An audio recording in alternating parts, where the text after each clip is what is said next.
Disruption Networks.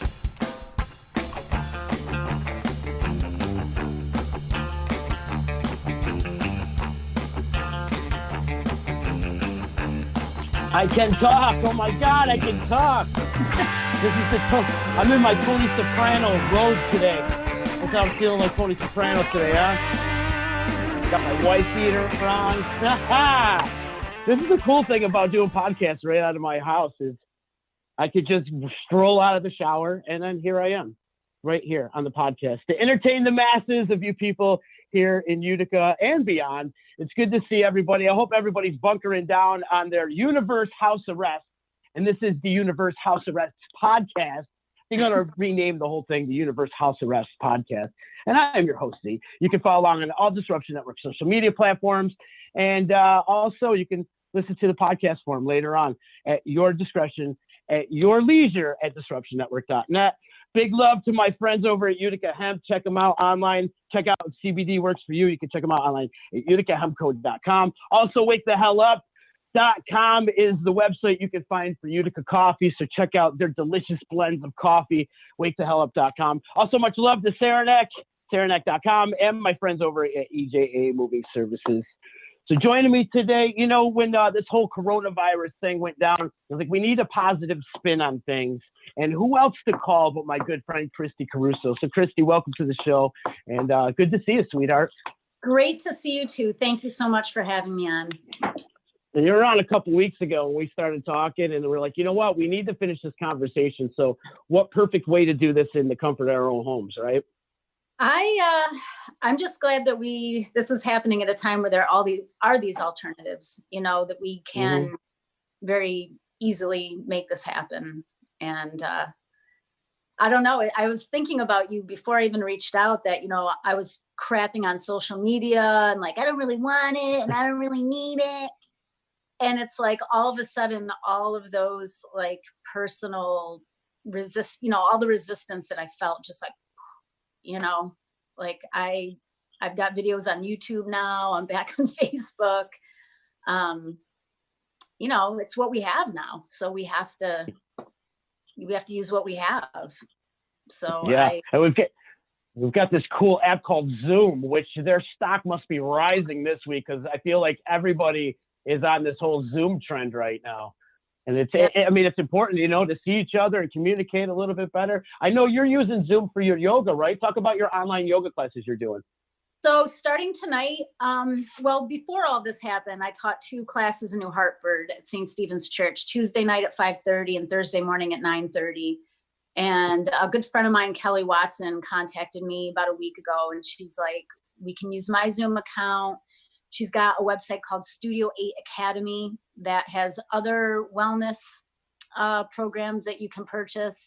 She's like, let's just do your classes at the regular times, you know, just to help people maintain a sense of normalcy, routine. You know, I don't have like a massive following of people that come to those classes, but of the people that do, it's like, why not offer this to them? Same time, same day. Right. So if you go to Studio 8 Academy, it's really easy to just find the library that has my programs on it. So we'll be using Zoom for that. And that first class is at 5:30 tonight. It's $10 a class. And then I've been making videos for YouTube on a channel called Root Down Wellness, which is the name of my company. And I have about 6 up so far. I've got just about 100 views in the last week. And those are just my way of being of service right now to offer some yoga and meditation and mindset interventions to anybody, because I know that not everyone can afford yoga classes right now. You know, incomes for a lot of people just like vanished into thin air. So I wanted to make sure that I had a way to, you know, value my worth and try to give my students an opportunity to keep supporting me, but also to offer content for free on YouTube that anyone can use. So that's where I am right now, but I'll be doing my first live stream tonight, 5:30. You being camera shy, are you getting a little more comfortable being in front of the camera now? Are you enjoying making these videos? You know, I am actually. I let my dog, or I make my dog come into the room with me, and I'm trying to make her kind of a little bit of comic relief. And and really just, and it's funny because before this all even happened, I found this woman on YouTube that I'd heard about for a long time. Her name's Adrienne, and she does yoga. And everyone kept saying, check her out, check her out. She's a lot like you. She's really casual. She doesn't care. She stumbles over her words, or, she just makes it very like casual and comfortable. And I checked her out like right before all this happened. And I thought, I can do this. Like, I need to stop resisting this whole, mechanism for getting your information out there. So the wheels had already been turning, and then this happened, and it's like, well, I mean, just making the YouTube videos gives me something to do every day. Like, Yeah. if nothing else, because I plan out a little class, I tape it, I watch it to make sure I'm happy with it. But I don't know. It just feels like, what can I do to be of service right now? I think that this whole event is sort of activating communication networks in a whole nother level. Indeed. And cooperation networks, people trying to find out, how can I help right now?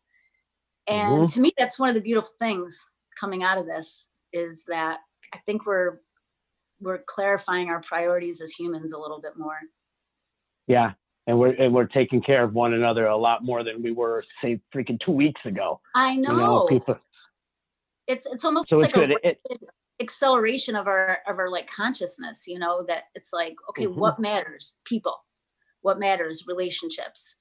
I actually blew dry my hair today for the first time in like a week and a half. And it's like little things. It's like, I don't care about blow drying my hair right now. You know what I mean? Like, my mom went to she went to like CVS with like a Band-Aid on her head because she had gotten something removed from her eye.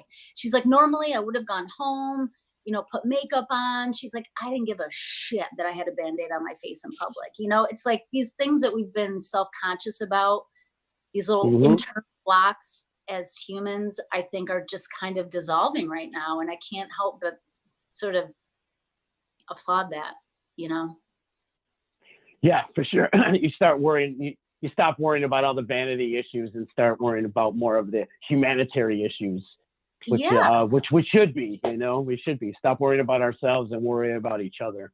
Yeah, and even like my son, who's only 20 years old, was talking about how he really feels like this whole event is going to change our relationship to how we consume. Because I think everyone now is hopefully looking at like that, that half an onion that maybe they were just tossed before. It's like, no, save it and use it. Like, how much cream are you putting into your coffee? How much toilet paper are you using? How much ketchup are you putting on things? It's like everything is, you're more aware of what you're consuming.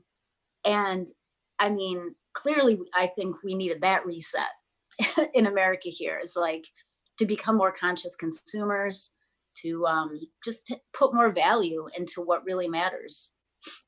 And that's excellent how point. I'm hoping. Yeah. Positives. Yes, and dealing with your mental health too. I think it's important to deal with your mental health in these times of crisis. Keeping your mind occupied, doing the things that you've always wanted to get done, say around the house, or maybe personally, or maybe within a career. Try new things. Start thinking outside the box a little bit. How have you been adjusting with your mental health during this whole universe lockdown? Well, I think that this is what I've been practicing for. And some of my own teachers, I've heard them sort of reiterate that same things. Like, this is why you meditate and practice yoga, so that when things externally turn into chaos, you always have this internal stability. So it doesn't matter what's going on outside of you. You know that you have the internal resources to handle all of it. So for me, I feel like this is it. This is like a test of my practice. And I've just never been more grateful that I have a habit of sitting and meditating, that I have a habit of like moving my body around and, tending to it. And so I feel like I've been doing pretty good but I also am realizing that there's some days where my emotions feel more erratic. And then there's other days where I feel more stable. And I'm trying to look at this as like, we're surfing waves, you know, and sometimes, right. sometimes it gets really scary. Sometimes you fall right off the board. And then other times you feel like, wow, I really caught a beautiful wave and I'm just coasting and it's effortless and I'm okay. And I feel strong from center to fingertips.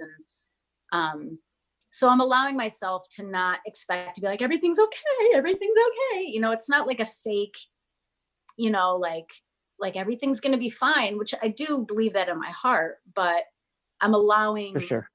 my emotional state to fluctuate and just be aware of that and not like beat myself up. But I don't know. I think we all are experiencing this new space in our life. Like you were saying, an opportunity to do the things that you haven't had time to do. You know, this is an opportunity for everyone to get clear on what it is that their hearts really want to tend to. You know, it's like, if you haven't been able to play your guitar because your work hours haven't allowed it, like play your guitar. If there's, you know, if you wanted to write, if you wanted to learn to knit, if you wanted to cook some certain recipe, but like the momentum of life just wasn't allowing that space. Like, what an amazing opportunity right now. And it's temporary. I mean, I really do believe we're going to all go back to work and life, you know, sooner than later. Absolutely. And so how are you going to utilize this time to tend to those parts of yourself that maybe with the frenetic energy of the way our whole culture has been set up for so long, it's like it collapsed like woof.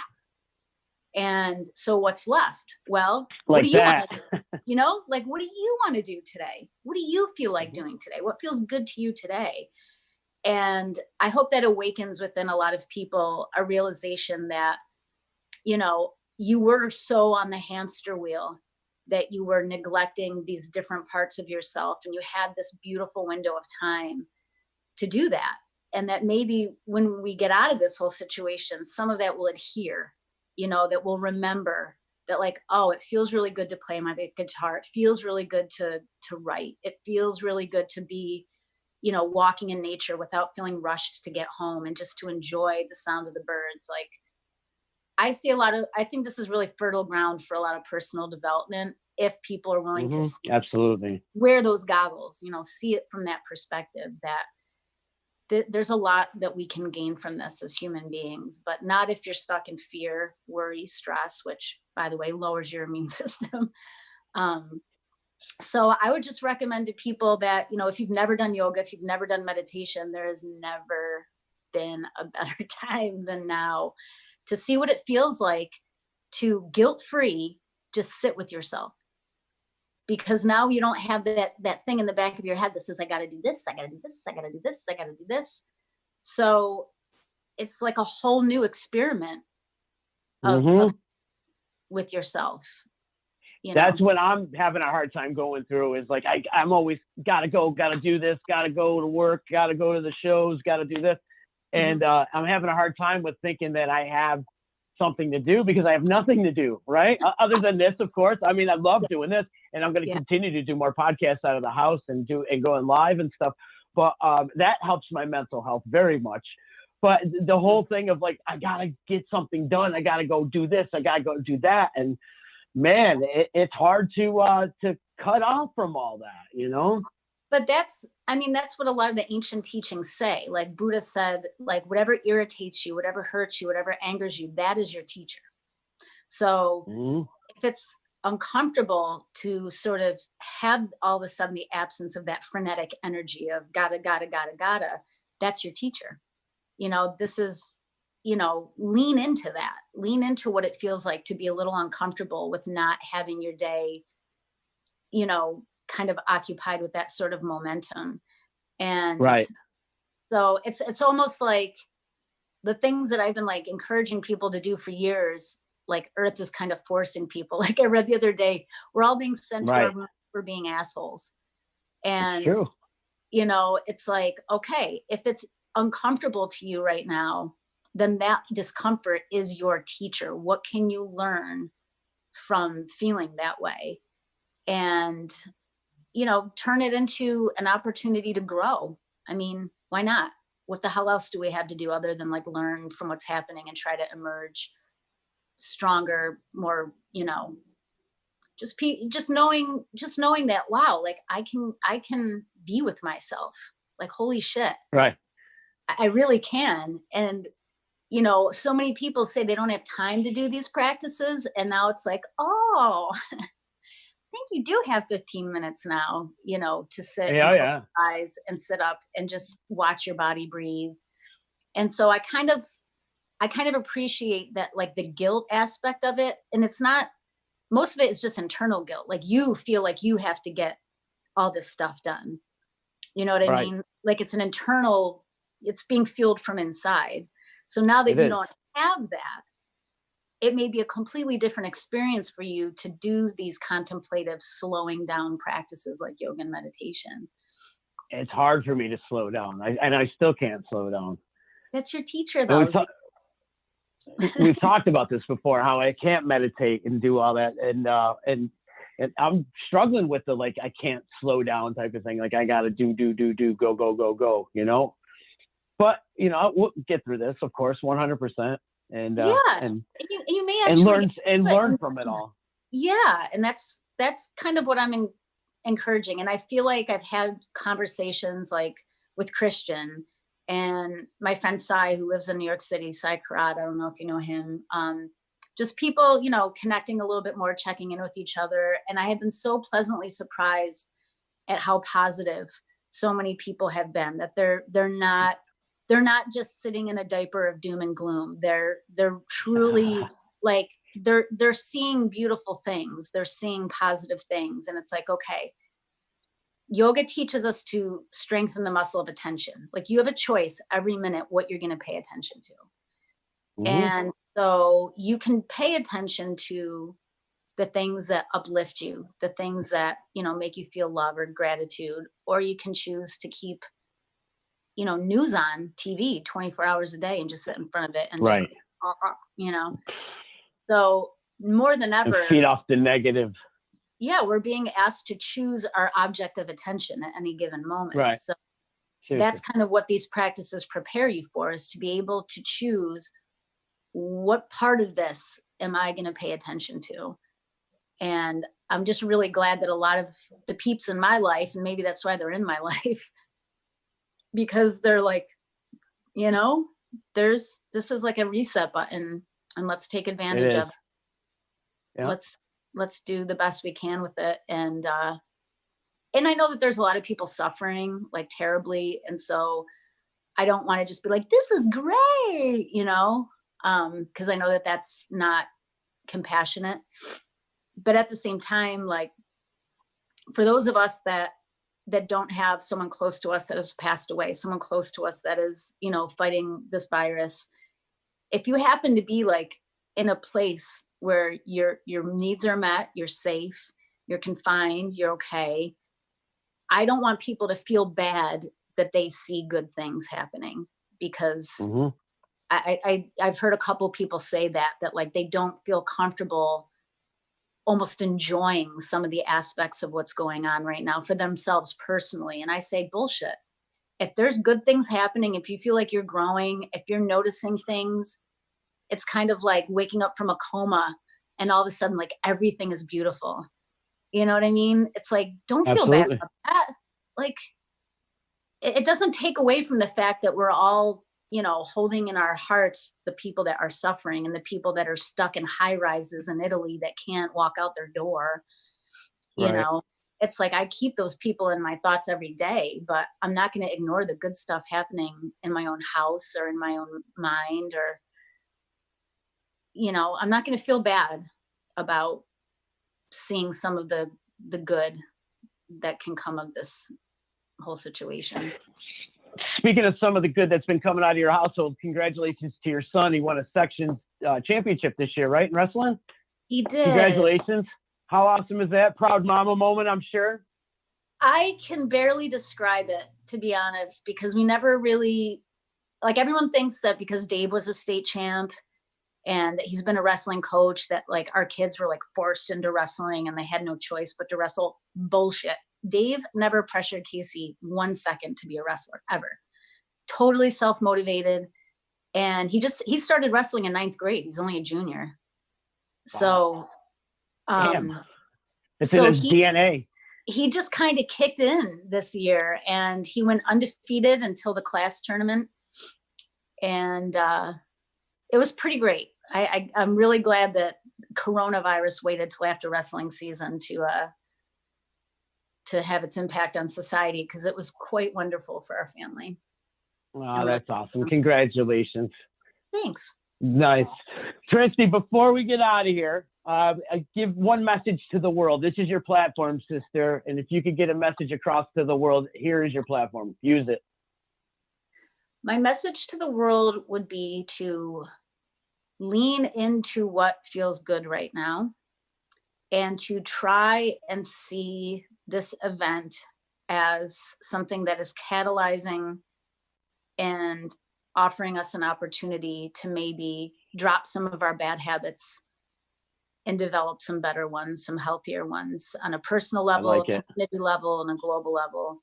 That this may be an opportunity for us to clean our act up a little bit and to love each other a little more and to care more about what's important in life, which isn't celebrities and bullshit and division and, what's really important. Figure that out right now for yourself, and then act on it. Don't just hold it in. Go do something about it and try to be of service in any way you can. Even the smallest little act of kindness right now is, it's like drip, drip, drip, the bucket fills. Every little kind act and loving act is important right now. So I say we use this for good as much as we can. And I think that's it. Beautiful words, sister. Those are beautiful words. Thank you so much. Is Zoolander above me? This is where I meditate and practice right here. And Zoolander reminds me to keep laughing. So keep laughing. I love it. You got to keep laughing. Let humor be your Lord and Savior right now. Just any opportunity to make somebody laugh. Farts have never been more important than they are right now. That's what I say. Right on. Hey, one more time, plug your online yoga classes and where people can find you if they want to do some yoga with you. I appreciate that. So if you go to Root Down Wellness on YouTube, there's just free videos. They're kind of short. Some are half hour, some are 10 minutes, some are 15, 20 minutes. That's what you should be doing, Z.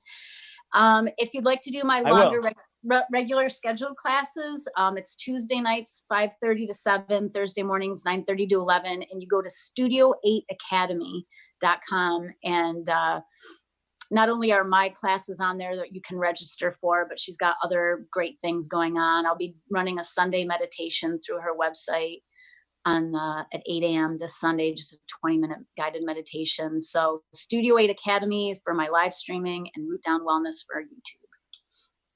Yes. Well, thank you so much, Kristy. You're a gem, and I got a lot of love for you and the whole Caruso family. So some of my love to the husband. Give me an ass pinch. Pinch his ass for me when you see him. He was gonna say hi, but he's making ham salad right now, so he's good. Put his ass to work. Yes. Well, thank you so much, Steve. Thank you, and thank you so much to EJ Moving Services, Utica Hemp Company, Utica Coffee, and Saranac. Got a lot of love for our sponsors. Make sure you go out there and support everybody that needs help and do something nice for people. That's what Kristy was trying to get across today. Do something nice. That bucket of kindness fills up one drip at a time. I like that saying, and I'm going to keep that one. So big love to my boy Todd Williams over in the control studio at the D. Thank you, Todd, for hooking it all up. Big, huge shout out to Meg McGrogan, too. She's killing it and leveling up. Check in every day right around 1 o'clock at the Disruption Network, where she features a local business here in the Utica, New York area. And you can find all this content at disruptionnetwork.net. Everybody have a good day. We'll see you later. I'm probably going to go live streaming somewhere on my personal page and whatever I do. I do a lot of stupid shit. So tune in. Thank you so much for all your support. We'll see you.